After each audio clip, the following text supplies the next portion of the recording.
kembali di channel Robby Delpis. Kali ini saya ingin melanjutkan kajian kita ya tentang bedah buku belajar ilmu tauhid dari titik nol.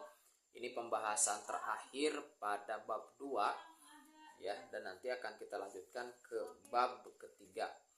Nah, apa itu pembahasan yang akan kita bahas hari ini, yaitu tentang Ahlus Sunnah wal Jamaah atau yang disingkat sebagai aswaja, sebagai ajaran yang bersifat wasatiyah. Nah, apa itu wasatiyah? Nah, secara sederhana, wasat berarti pertengahan. Ahlus Sunnah wal Jamaah merupakan ajaran yang bersifat wasatiyah. Hal ini dibuktikan dengan pandangan Ahlus Sunnah wal Jamaah yang selalu berada di antara atau di tengah-tengah kutub-kutub ekstrim. Berikut adalah dua contoh pandangan wasatiyah Ahlus Sunnah wal Jamaah mengenai dua Tuhan dan sifat-sifatnya serta kebebasan dalam kehendak ya. Yang pertama, Tuhan dan sifat-sifatnya. Ada dua pandangan ekstrim mengenai hal ini. Pertama, kelompok Mujassimah dan Musyabbihah yang memandang Allah Subhanahu wa taala mempunyai sifat seperti Allah Subhanahu wa taala memiliki tangan, wajah dan lain sebagainya yang disebutkan dalam Al-Qur'an dan hadis dan harus dipahami menurut arti harfiahnya. Jadi menurut kelompok ini Ahlus Sunnah wal Jamaah memiliki tangan, wajah dan lain sebagainya karena ada ayat Al-Qur'an yang menyatakan demikian. Nah, kedua, kelompok Mu'tazilah yang berpendapat bahwa sifat-sifat Allah itu tidak lain selain esensinya, dan tangan, kaki, telinga Allah harus dijelaskan secara alegoris. Jadi menurut Mu'tazilah Allah tidak memiliki sifat, sebab sifat Allah adalah esensinya atau zatnya. Nah, di antara kedua kutub ekstrim di atas ya, menurut Imam Asy'ari Allah Subhanahu wa taala memiliki sifat bertentangan dengan Mu'tazilah, namun sifat-sifat tersebut tidak boleh diartikan secara harfiah, artinya bertentangan dengan kelompok Mujassimah. Jadi menurut Ahlus Sunnah wal Jamaah Allah Subhanahu wa taala memiliki sifat-sifat, namun dalam pemaknaannya tidak boleh dilakukan secara harfiah, melainkan menggunakan penafsiran secara tafwid atau takwil. Jadi kalau Mujassimah menganggap Allah punya tangan, punya wajah dan seterusnya karena ada ayat yang mengatakan demikian. Kalau Mu'tazilah justru harus alegoris ya. Nah, alegoris karena alegoris kemudian dikatakan bahwa Tuhan tidak memiliki sifat gitu ya, karena sifat-sifatnya itu adalah adatnya. Nah, tidak seperti itu. Ahlus Sunnah mengatakan bahwa memang ada sifat, Allah punya sifat gitu ya. Tuhan punya sifat karena sifat dan dat itu berbeda, tapi sifat itu ada atau menempel pada dat ya. Nah, itu jadi itu contoh bagaimana Ahlus Sunnah wal Jamaah itu wasatiyah ya, pertengahan di dalam memahami hal-hal seperti itu. Oke, contoh yang kedua adalah tentang kebebasan dalam berkehendak. Tentang masalah ini terdapat dua kutub ekstrim. Nah, pertama adalah Jabariyah yang berpandangan fatalistik. Segala sesuatu yang terjadi karena kehendak Allah dan manusia tidak punya peran sama sekali.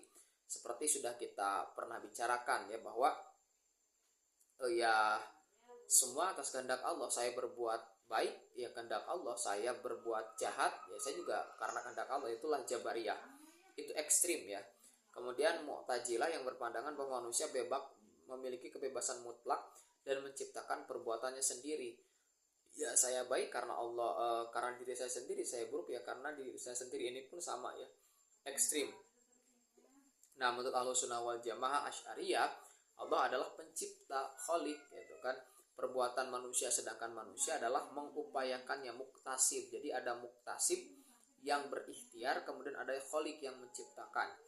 Jadi hanya Allah yang mampu menciptakan segala sesuatu termasuk keinginan manusia, namun manusia memiliki peran karena izinnya. Jadi adanya ikhtiar, adanya perilaku itu adalah karena izinnya gitu ya. Nah, itulah dua contoh bagaimana sikap Ahlus Sunnah wal Jamaah itu di dalam memahami sifat Tuhan itu di tengah-tengah, di dalam masalah kebebasan dalam berkehendak pun di tengah-tengah gitu ya. Kalau Mujassimah dalam memahami sifat Tuhan itu diartikan apa adanya, ya Tuhan punya tangan, Tuhan punya wajah, Tuhan punya kaki dan seterusnya, ya iya seperti itu gitu kan.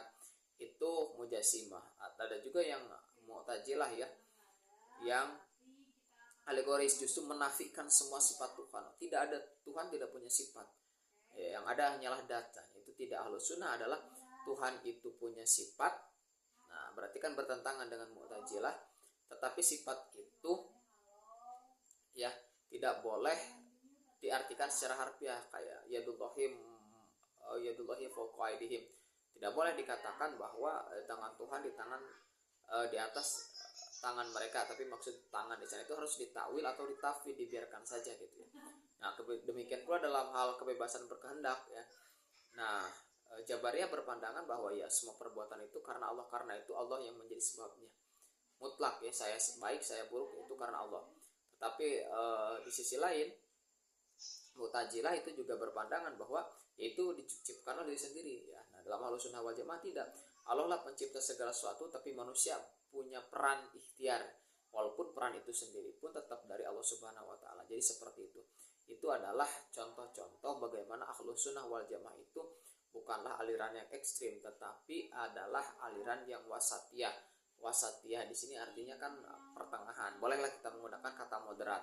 Hanya saja saya harus hati-hati ketika menggunakan kata moderat, karena moderat pada saat ini terutama dari dunia barat itu diartikan lain. Jadi moderat itu secara bahasa sama dengan wasatiyah, tetapi ketika makna yang dimaksud nah itu berbeda gitu ya. Makanya ketika saya berhati-hati untuk tidak menggunakan kata moderat, karena moderat ini maknanya belakangan yang kita lihat itu liberal ya maknanya. Jadi ya banyaklah, ini bisa kita lanjutkan kapan-kapan ya, mungkin di sesi tanya jawab ataupun yang lainnya. Oke, barangkali itu saja untuk kajian malam ini ya, semoga bermanfaat. Terima kasih.